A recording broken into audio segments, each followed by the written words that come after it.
안녕하세요. 반갑습니다. 날이 점점 추워질 것 같습니다.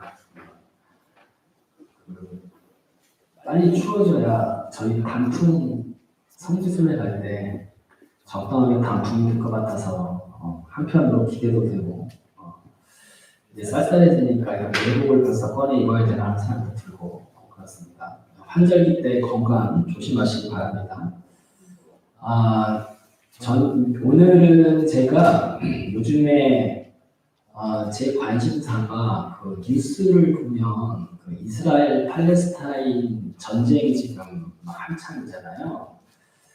그거를 매일 이렇게 보면서 굉장히 안타깝고 또 끔찍하고 또 물론 이제 그 지역에서 역사적으로 여러 가지 이제 살펴보니까 역사적인, 지리적인 여러 가지 문제가 있는데 그것에 더해서 이제 종교적인 문제가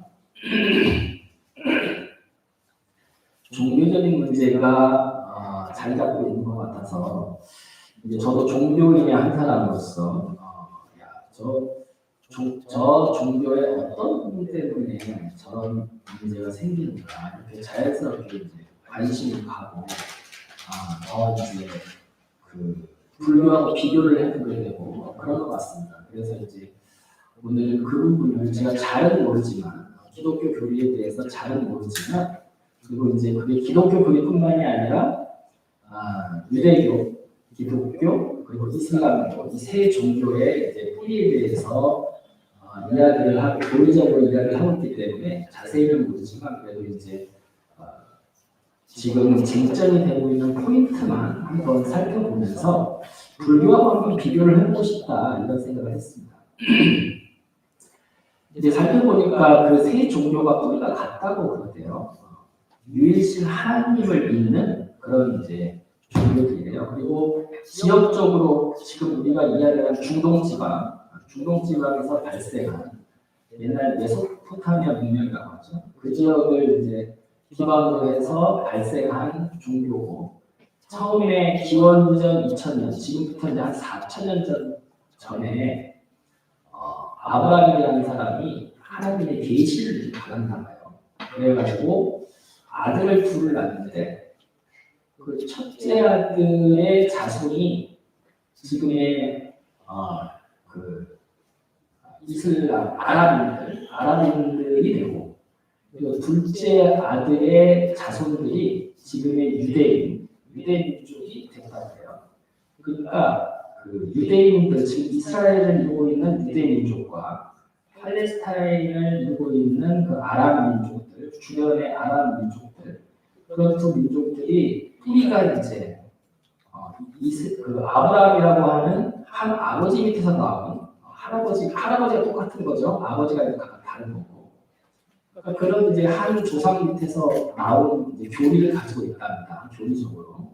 그래서 그리고 나서 중간에 이제 그 예수가 이제 예루살렘이라는 곳에 이제 나와서 활동을 했는데 그 예수가 예루살렘에서 활동을 하다가 유대 민족의 그 당시 그 기득권이 유대 민족이었나 봐요. 그래서 기득권인 유대 민족의 미움을 사가지고 이제 죽임을 당하고 그리고 다시 부활을 하고 하면서 이제 그 예수가 중간에 그런 일을 겪으면서 이제 기독교가 발생을 하고 그 예수를 하나님의 독생자다 이렇게 주장을 하는 이제 기독교가 발생을 하고 그리고 더 후대에 무함마드라는 이제 사람이 또 그 지역에 나셔가지고 예수는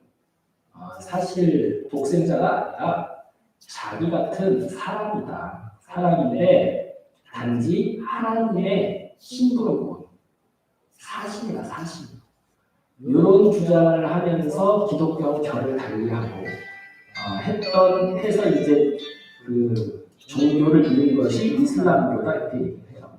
그러니까 이제 어쨌든 그 역사적으로나 이 종교적으로 살펴보면 그 뿌리가 이제 같은 데서 갈라져 나오는 거죠. 쉽게 말하면 조계종, 태고종 있듯이 갈라진 거예요. 그런 식으로 갈라지니까 사촌도 아닌 거예요. 어떻게 보면 한 뿌리에서 나온 종교니까.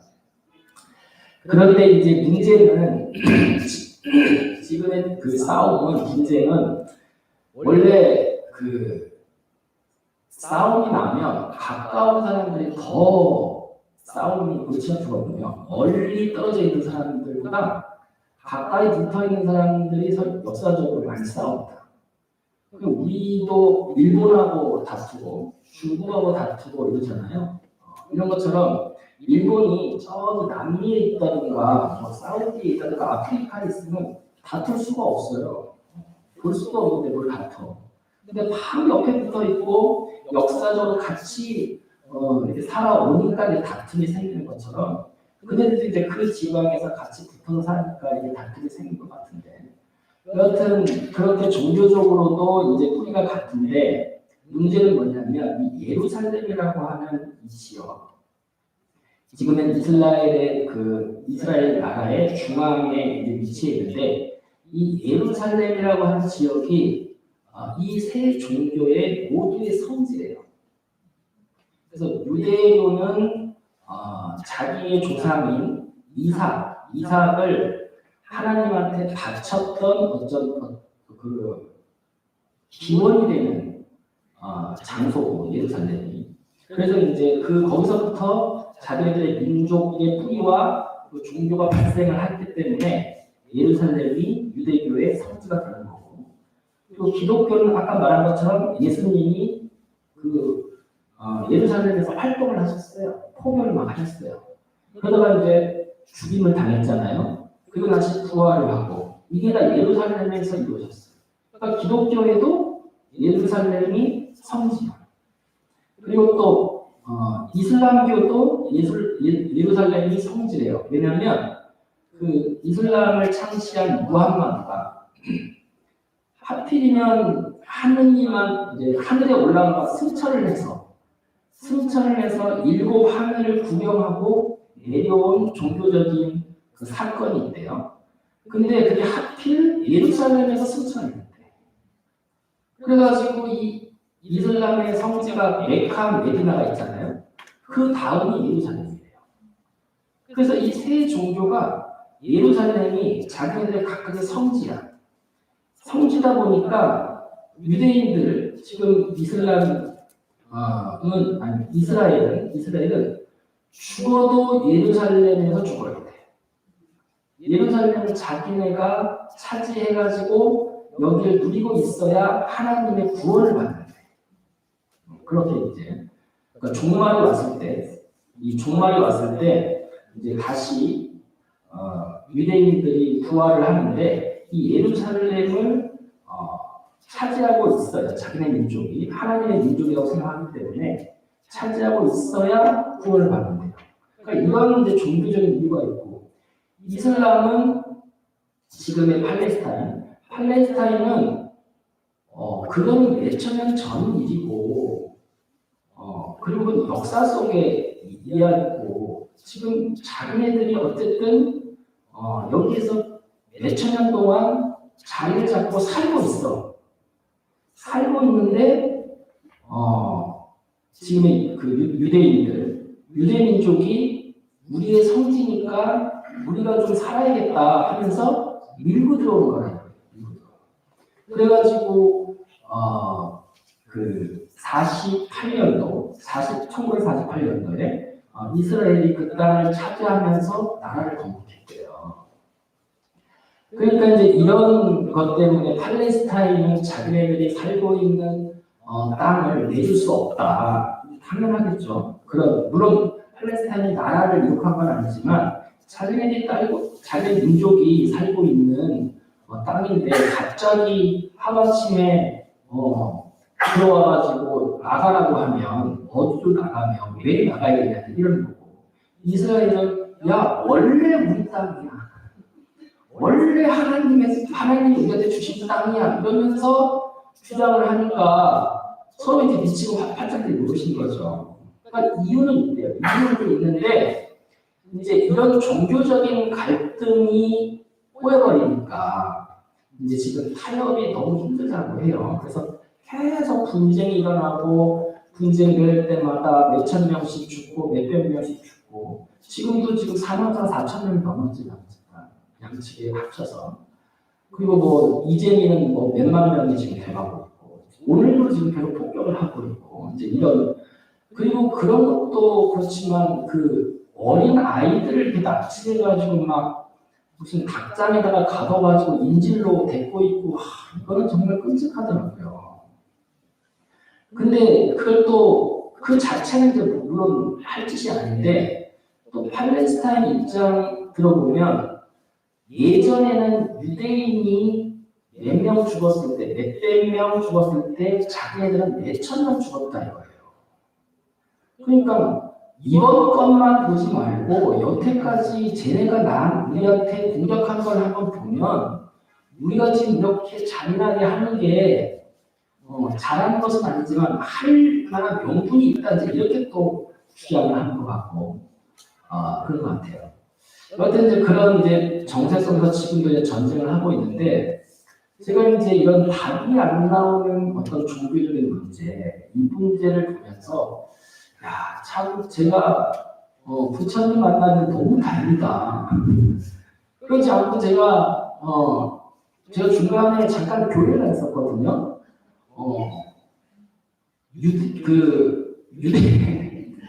유대교가 됐거나 아니면 지금도 이스라엘에서 성지순례 가시는 분 많잖아요, 우리나라에. 그러니까 유대 그 교를 믿거나 아니면 이슬람을 믿거나 뭐 기독교를 믿는다고 하더라도 그렇게 됐으면 지금도 제가 가가지고 싸울지도 몰라요. 또 성지순례하다가 폭탄 맞을지도 몰라.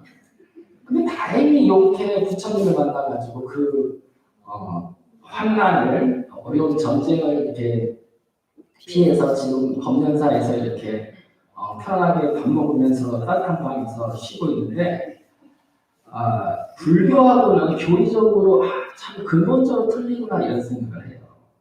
첫째가 유일신이라는 거. 하나의 그게 어떤 인물, 하나님이든 어떤 예수님이든지 간에 하나의 인물의 모든 포커스를 맞춰가지고 그분만이 옳고 그분만이 선이다. 무조건적으로 맹목적으로 믿는 것. 그리고 두 번째로 예루살렘이라는 땅은 성지다. 어떤 하나의 장소에 포커스를 맞춰가지고 이 장소는 우리가 차지해야 된다라고 하는 종교적인 명분. 이거에 그냥 몰빵을 해가지고 쉽게 말하면 집착을 불교적으로 얘기하면 신속한 집착이죠. 몇천 년 동안 그거를 가지고 세상을 유대 민족이 세계를 떠돌면서도 그 마음을 지니고서 다시 모인 거 보면 보통 사람은 아닌데 여하튼 불교적으로 얘기하면 희독한 종교적 집착이라고도 얘기할 수 있을 것 같아요. 또 자기네는 신념이라고 얘기를 하겠죠. 종교적 사명이라고 얘기를 하겠죠. 어쨌든 종교적인 사명이든 종교적인 집착이든 불교적으로 보면 조고가 보이지가 않아. 왜? 불교는 그렇게 하나의 보여지는 대상 또는 보여지는 장소에 집착하지 않아요. 기본적으로. 그럼 불교가 그렇다고 해서 신심이 없고 그 사명감이 없느냐? 불교는 신심도 있고 사명감도 있지만 그렇게 형이하학적인 거. 다시 말하면 우리한테 보이고 들리고 맛보이고 느껴지는 이런 대상에 목숨 걸지 않습니다. 오히려 그런 거에 지나치게 몰입을 하면 뭐라고 하지? 비판합니다. 같은 스님들끼리도 비판하고 비판받아요. 예를 들어서 뭐 가까운 근자에 지금 우리 법연사가 조계종 총무원도 가까이 있고 태구종 총무원 더 가까이 있고 농담자리에 자리하고 있는데 조계종 태구종이 분리가 일어났을 때 몇십 년 전에 우리나라에서 불교가 일어나가지고 정화를 한다. 조계 중에서 이제 정화를 한다라는 부처님 계율을 다시 회복한다라는 명분을 가지고 그 당시에 있던 그 일본 불교의 그 모습들, 그러니까 대처라고 하는 것이 이제 우리가 일제시대를 겪으면서 우리 불교의 모습이 변한 거거든요. 그래서 일본 불교가 대처 불교이기 때문에 이제 가정을 스님들이 종교인들이 독신 수행이 아니라 가정을 가지고 사는 거죠. 일본 불교가. 그게 이제 그대로 우리나라에도 이제 36년 동안 우리가 일제시대를 겪으면서 그게 이제 우리 불교에도 다 자리를 잡은 거예요. 그런데 그런 상황에서 이제 우리가 해방이 되고 우리가 이제 주권을 가지면서 이게 일본 불교의 잔재다. 그리고 부처님의 계율을 다시 회복해야 된다라는 아주 이상은 좋죠. 너무나 좋은 이상을 가지고 정화를 하는데, 근데 그 정화의 방법이 지금도 그 어떻게 보면 우리 조계종단의 가장 큰 문제의 씨앗이 아닐까 하는 그렇게 보는 분들도 많은데, 이제 정화를 하는데 이게 그냥 말로 해서 나가지 않으니까 폭력을 쓰거나 또는 외부의 그 폭력배들을 이용해서 몰아내기를 하거나 이런 방식으로 주로 정화를 했단 말이에요. 물론 다는 아니지만 그 후폭풍이 지금도 조계종의 수행 가풍을 망가뜨리고 그 정치적인 색깔이 짙어진 근원적인 요인입니다. 그렇게 보는 분들이 많아요. 왜냐하면 이분들을 쓰기는 썼는데 바깥에서 일처리를 하려고 용역을 불러가지고 몰아내긴 했는데 이 용역들이 이제 나가지를 않아. 그러니까 대처승 몰아내려고 해서 대처승을 몰아냈는데 대처승 자리에 그 깡패들이 들어앉은 거지. 이런 부분이 분명히 있습니다. 지금은 이제 세월이 지나서 그 1세대들은 거의 이제 다 돌아가셨는데 그 가풍, 그 분위기가 지금도 대물림되고 있어요. 그래서 그 전까지는 굉장히 신심 있고 수행적인 가풍이 많았는데 이제 좋은 분위기를 유지하는 것은 굉장히 어렵지만 분위기 망치는 거는 몇 사람만 있으면 다 분위기 망쳐버리잖아요. 그런 것처럼 종단의 분위기를 몇몇 그런 분들이 굉장히 심하게 훼손을 하고 망치고 그리고 불교의 이상을 추락시키고 그래서 지금 이제 불교가 그렇게 사회적으로 대접받지 못하고 인정받지 못하는 그런 이제 중요한 원인이 됐다라고 이야기를 합니다. 근데 그렇다고 해서 그럼 정화를 하지 말아야 되느냐? 그건 또 아니죠. 부처님 계율을 회복하고 청정성을 회복하는 건 굉장히 중요한 일이에요. 그래서 정화를 해야 되는데 그 모범 사례가 어디냐면 송광사예요.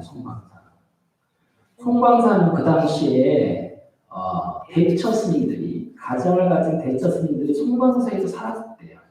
송광사에서 살았었는데 그때 이제 전국이 정화를 한다고 이렇게 막 분위기가 어선할 때 그 송광사에서는 대중들이 어떻게 이제 이 송광사를 정화를 할 것인가라는 걸 두고 회의를 해가지고 합의를 본 것이 어떻게 합의를 봤냐면 대처 스님들하고 비구 스님들이 그냥 같이 사는 걸로 같이 살되 조건이 뭐냐면 대처 스님들은 상자를 받지 않는 거예요. 그러니까 당신만 죽을 때까지 절에서 살다가 돌아가면 대처는 끝나는 거예요. 대물림이 안 되는 거죠. 그리고 비구 스님들은 상자를 받을 수 있으니까 다 우리 은사 스님 어느 스님 이렇게 우리 노스님이 어떤 스님 이러면서 이제 비구 스님들의 문중이 송광사를 지배하게 되는 거죠. 한 세대가 지나면 그런 방식으로 정화를 했다고 해요. 그래서 전혀 다투거나 거친 그런 게 없이 아주 여법하게 정화를 한 모범 사례였다라고 이야기를 합니다. 그래서 불교가 불교 같은 경우 특히 그렇게 뭐 분쟁을 하거나 뭐 이권을 가지고 다투거나 이런 거에 대해서 그렇게 좋은 눈으로 보지를 않습니다. 우리 스님들도 같은 스님들. 그리고 그것에 그렇게 동참하려고 하지도 않고 또 수행을 특히 수행에 관심이 많은 사람일수록 그런 일 자체를 그리고 그런 일을 하는 분들을 그렇게 인정해주지 않아요. 그거는 부처님의 사상에 어긋난다는 보기 때문에. 그래서 우리가 어떤 그런 일을 하더라도 거친 일이 발생하더라도 조금 규모가 적어지고 또 기간이 짧아지고 이런 장점이 있죠. 왜냐하면 불교 교리가 그렇거든요. 불교 교리는 어떤 그게 아무리 부처님 법을 위한 것이라고 하더라도 그 수단이 사람들을 폭력을 가하거나 사람들을 빼앗거나 사람들을 강압적으로 해를 끼치는 것은 결코 용납하지 않습니다. 그래서 이제 불교가 왜냐하면 불교는 지혜와 자비를 기치로 하기 때문에 그런 방식은 지혜와 자비의 정면으로 위배가 되니까 계율을 지키려고 하면서 폭력을 쓴다. 이거는 양립할 수 없는 거예요. 다시 말하면 계율을 지키려고 매를 때린다. 이런 건 말이 안 되는 거예요. 그러니까 그런 일은 없어. 불교조에서. 불교 교단에서 가리키려고 매를 든다든가 이런 건 없습니다. 그 사람이 마음을 바꾸고 개심을 할 때까지 계속 스승이 가리키고 또 다독이고 야단도 치고 뭐 이렇게는 할 수 있지만 막 때리고 감금하고 빼앗고 이런 거는 못 들어봐요. 그 교리적으로 달라서 그래요. 그게 설령 부처님을 위한 것이라고 하더라도 또 계율을 위한 것이라고 하더라도 그 수단을 그렇게 거칠거나 남을 피해를 주면서 강압적으로 특히 목숨을 빼앗거나 어린 아이들의 생명을 담보로 하는 이런 거는 용납할 수 없는 방법이에요. 불교의 교리적으로 말이에요. 그래서 그런 면에서는 불교가 굉장히 좀 수승한 면이 있지 않나 그런 생각을 하고 그리고 이제 부처님 당시에도 부처님이 어떤 식으로 이교도를 대했냐면 그러니까 다른 종교의 교리에 대해서 어떤 식으로 이제 법을 펴주셨냐면 그 선생경이라고 하는 그 니까야 아함경에 보면 선생경이라고 하는 경이 있습니다. 거기에 보면 하루는 부처님이 이렇게 마을에 탁발을 하고 계신데 한 젊은 브라만이 사거리 한복판에서 동서남북 사방 그리고 위아래를 두고서 절을 하고 있는 거예요. 네거리 한복판에서. 그걸 알아보니까 매일 그렇게 하는데 그래서 이제 부처님이 가셔가지고 요거 이 사람아 아니 당신 뭐하고 있느냐 예 부처님 저는 지금 아버님의 유언대로 지금 하늘의 신께 예배를 드리고 있습니다. 아니 아버님이 왜 그렇게 하라고 시켰는데 모르겠습니다. 그냥 아버님 유언이 육방에 예경을 하라고 동서남북 상하 6방위에다가 절을 하라고 매일 절을 하라고 그렇게 시키고 돌아왔습니다. 이유는 잘 모르겠는데 아무래도 하늘의 신께 예배를 올려서 복을 많이 받고자 하는 그런 뜻인 것 같습니다. 라고 하니까 부처님이 이제 말씀을 하십니다. 데리고 와서 육방 예경은 그렇게 하는 게 아니다. 어떻게 합니까? 육방 예경은 첫째, 동방은 부모님께 예경을 올리는 것이 동방의 예경을 올리는 것이다. 동방의 예경을 올린다는 의미는 부모님께 자식으로서 예배를 올리고 부모님을 잘 섬기는 것이 바로 동방의 예경을 올린다라는 의미다. 그러니 부모에게 효도를 하면 된다. 그리고 남방의 예경을 올린다는 것은 스승께 예경을 올리는 것을 의미한다. 서방은 처자, 아내나 자식에게 보살펴주고 잘 인도해주고 가꿔주는 것, 그것을 서방의 예경을 올린다라고 의미한다. 국방은 친구에게 좋은 친구가 돼서 우정을 나누고 그리고 친구를 위해서 도와주는 그런 것이 북방의 예경을 올리는 것이고, 그리고 중방의 예경을 올리는 것은, 하방의 예경을 올리는 것은 노비들에게 주인으로서 잘 먹을 거를 잘 주고 아픈 데가 없는지 보살펴주고 그리고 여러 대가를 쓸 돈을 주고 병이 걸리면 약을 사다 주고 위로를 해주고 이런 것이 하방의 예경을 올린다고 하는 것이다.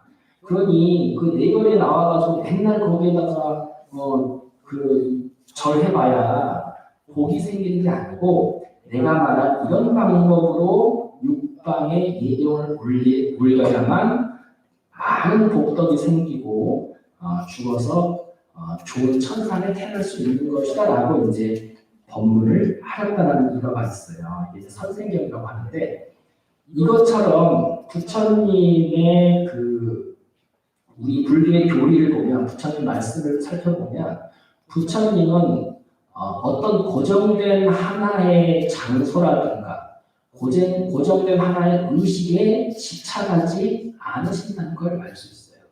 언제든지 그것이 우리가 이해할 수 있고 합리적이고 그리고 우리의 악한 마음을 자꾸 없애고 착한 마음을 증장시키고 번뇌를 없애는 방법으로 모든 선업을 지려고 하지, 무조건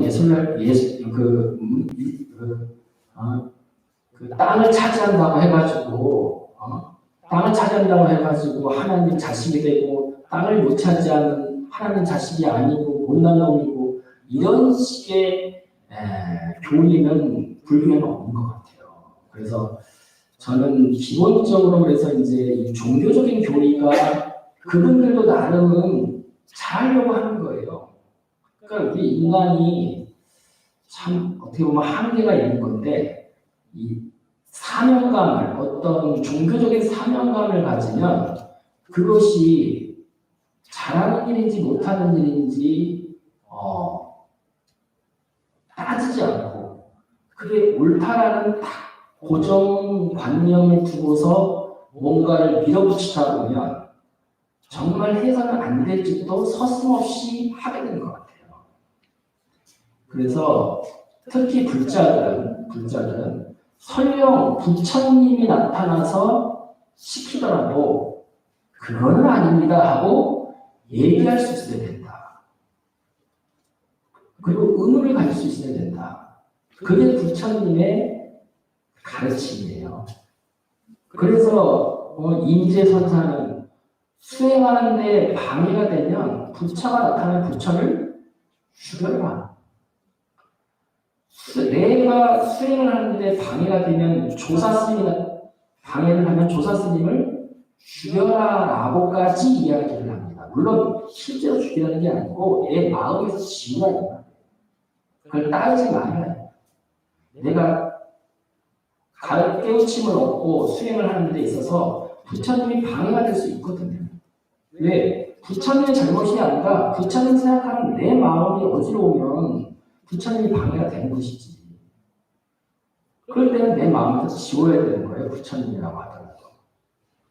그래서 불교는 부처님이 교주고 불법성 삼보를 존중해야 되고 부처님이 없었으면 우리 불교가 생겨날 수 없는 아주 위대한 세생생의 큰 빚을 졌다라고 이야기를 하는 것도 맞지만, 그분의 가르침이나 이런 그분의 말씀에 주목하지 않고 오로지 그냥 부처님만 바라보고 맹목적으로 마치 기독교인들이 타종교인들이 하나님을 쫓는 것처럼 묻거나 따지지도 않고 무조건적으로 맹목적으로 섬기는 것은 진정한 불교가 아니다. 부처님이 존중받는 것은 부처님의 가르침이 있기 때문에 그분이 존중받을 수 있는 거다. 부처님이 그래서 유훈이 자경련 법동령, 야, 나 애 유언 들생하지 말고 나한테 내가 죽는다고 해서 너네들 흔들릴 게 아니라 수행해라, 공부해라. 내가 여태까지 했던 그 방법대로 수행하고 마음을 닦아라. 그게 중요한 거다. 내가 죽고 사는 거에 신경 쓰지 마라. 요게 부처님의 유언이잖아요. 그래서 우리 불자님들이 우리 지금의 그 이스라엘과 팔레스타인의 그런 문제를 보면서 그런 부분을 한번 생각해 볼 필요가 있겠다라고 생각하고, 특히 우리 불교에서도 정토 사상 보면 아미타불이나 관세음보살에 대해서 굉장히 집중하고 그분들을 계속 명호를 외우고, 그리고 어쨌든 그분들을 잊지 않기 위해서 평생 내 마음속에 간직하고 연구를 하잖아요. 그게 이제 수행의 방편으로 이렇게 삼는데, 그것도 마찬가지라고 생각해요. 아무리 아미타불 극락정토에 가고 관세음보살을 염해서 내 형편이 좋아지고 내가 소원하는 바가 다 이루어진다고 하더라도 그분들이 존중받고 그분들을 염하는 이유는 그분들의 가르침이 있기 때문에 그래요. 우리가 아미타불의 노예가 되자고 극락을 간 게 아닙니다. 뭐가 되자고 가는 거예요? 부처가 되자고 가는 거예요. 부처가 되자고. 다시 말하면 아미타불을 쫓아서 극락세계를 가고자 하지만 극락세계에 가서 아미타불을 모시고 살라고 극락세계에 가는 게 아니라 우리 스스로 부처가 될 때까지 안전하게 공부하려고 가는 거예요. 그래서 아미타불이 중요하고 자비와 지혜를 지니고 있는 관세음보살이기 때문에 우리가 관세음보살을 염하는 거지, 그분들 잘 되고 그분도 훌륭해서 가는 게 결코 아니다. 그분들은 우리가 섬기지 않아도 능력들이 좋아가지고 부족함이 없어요. 우리까지 가서 개붙지 않아도 그분들은 문제가 없어. 아미타불이든 관세음이든 서가모니든 우리 스스로를 이익되고 우리 모든 중생들을 이익되게 하기 위해서 기도를 하고 법문을 듣고 공부를 하는 것이다. 요거를, 이 근원적인 것을 잊지 말아야 진정한 우리 불자에 가까워지지 않을까, 이런 생각을 해봤습니다. 자, 오늘 법문은 여기까지 마치겠습니다.